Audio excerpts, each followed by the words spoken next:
Saya melihat dari tugas-tugas KPAI ini dari klaster perlindungan khusus anak ini luar biasa sekali. Ibarat memang hal-hal yang menyangkut persoalan anak ini jelas ditangani oleh KPAI. Tadi sudah dipaparkan oleh Pak Rapidin, termasuk dengan korban program perlakuan seksual dan lain sebagainya. Saya melihat kalau dari kewenangannya ibaratnya macan ompong, ya, nggak ada fungsi saya lihat apa-apa.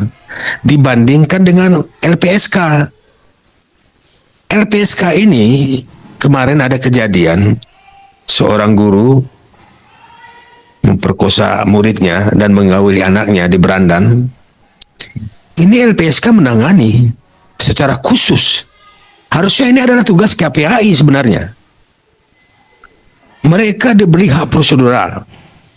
Mereka diberi bantuan rehabilitasi, psikologi, dan fasilitas restitusi. Diberikan kompensasi uang malahan kepada anak korban tersebut. Padahal itu adalah lembaga perlindungan saksi dan korban. Kalau kita lihat di sini, menyangkut KPAI ini kepanjangannya Komisi Perlindungan Anak Indonesia. Tetapi kenapa lebih menyentuh lagi LPSK memberikan kontribusi kepada anak tersebut? Ini menjadi pertanyaan juga ini. Apa tugas-tugas KPAI juga?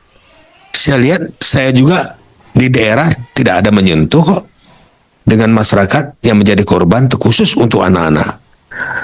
Makanya kalau bisa ini Bu, kita revisi lah ini undang-undangnya. Agar KPAI ini lebih dominan daripada LPSK yang memberi santunan kepada korban tersebut daripada KPAI ini. Nggak ada apa-apanya.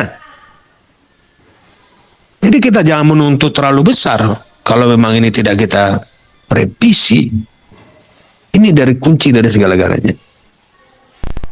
Saya rasa program-programnya Ibu sampaikan ini hanya barangkali sosialisasi saja, menyampaikan kepada masyarakat, menyampaikan kepada korban, tapi tidak lanjutnya, tidak ada apa-apanya.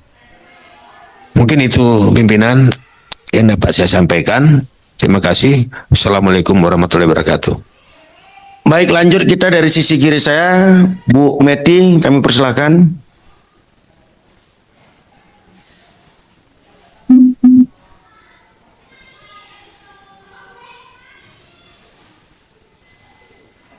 Bismillahirrahmanirrahim. Assalamualaikum warahmatullahi wabarakatuh.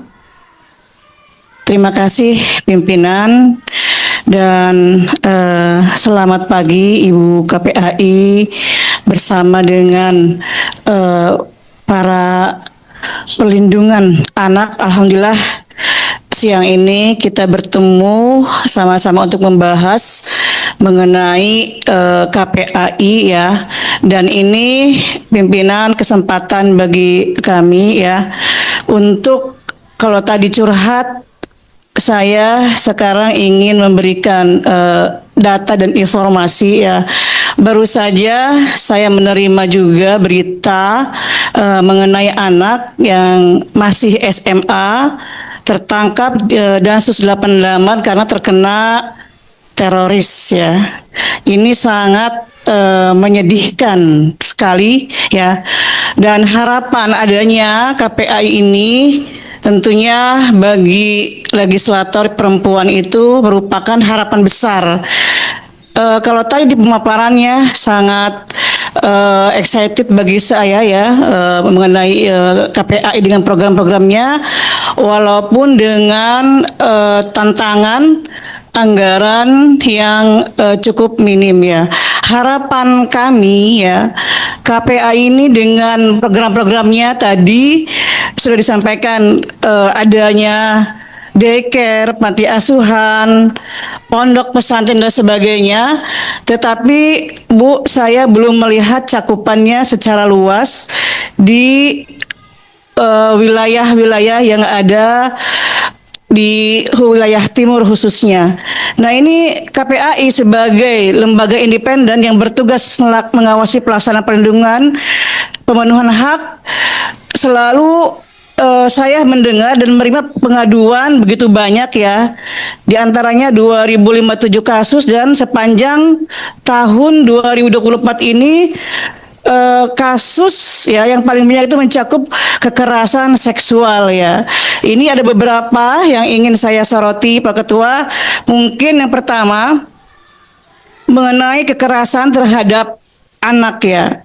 Ini sering terjadi, saya lihat ya, anak-anak yang khususnya orang tuanya banyak kerja di luaran ya, terutama di area-area pasar yang saya saksikan sendiri. Ketika saya turun ke lapangan, itu setiap pagi tuh anak-anak mereka disabetin sama sabuk orang tuanya.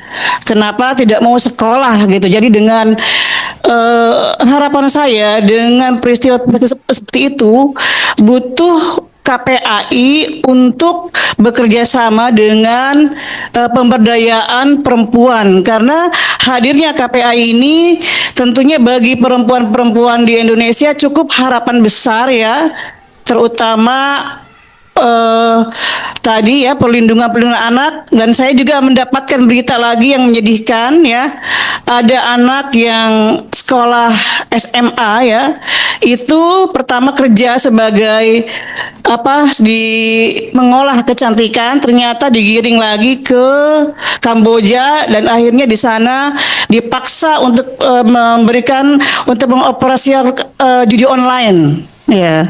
Jadi dari ke kedutaan nggak mendapat perlindungan ini, tolong bekerja sama dan berkolaborasi mungkin dengan anak-anak kita yang terjerat dalam kasus ketenagakerjaan yang masih di bawah umur.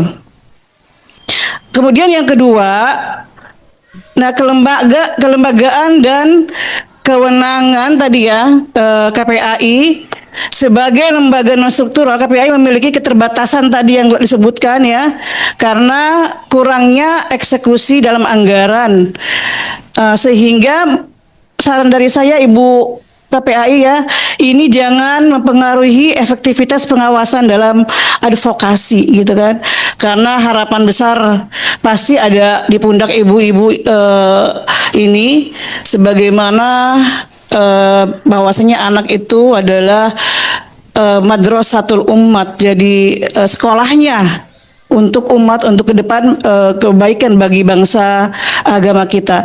Sebetulnya tantangan apa sih Ibu ya terkait statusnya kelembagaan ini, tantangan yang terberat bagi Ibu KPAI ini dengan keterbatasan selain anggaran? Ini saya ingin mendengar langsung ya, karena banyak sekali kasus-kasus yang belum terselesaikan dan terus meningkat.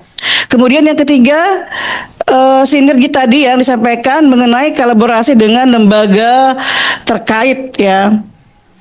Nah, ini bagaimana KPAI menilai efektivitasnya kerjasama dengan kementerian, dengan lembaga lain dalam perlindungan anak. Saya belum mendapatkan contoh bagaimana KPAI mengatasi masalah-masalah yang sangat krusial di negara kita. Kemudian konkret yang diambil KPAI untuk meningkatkan sinergi antar lembaga, ingin saya dengar juga, karena saya masih berharap adanya KPAI ini di tengah-tengah kita membawakan solusi yang tepat ya. Ke LPSK tadi LPSK yang bulan lalu kita mengadakan kunjungan itu sudah lumayan luar biasa. Nah, ini dari KPAI saya ingin mendengar bagaimana sinergi konkretnya KPAI untuk melaksanakan tugasnya. Yang terakhir, penguatan kapasitas SDM ya terhadap penanganan kasus di KPAI itu. Nah, bagaimana upayanya untuk meningkatkan kapasitas SDM-nya dalam infrastruktur pendukung ya.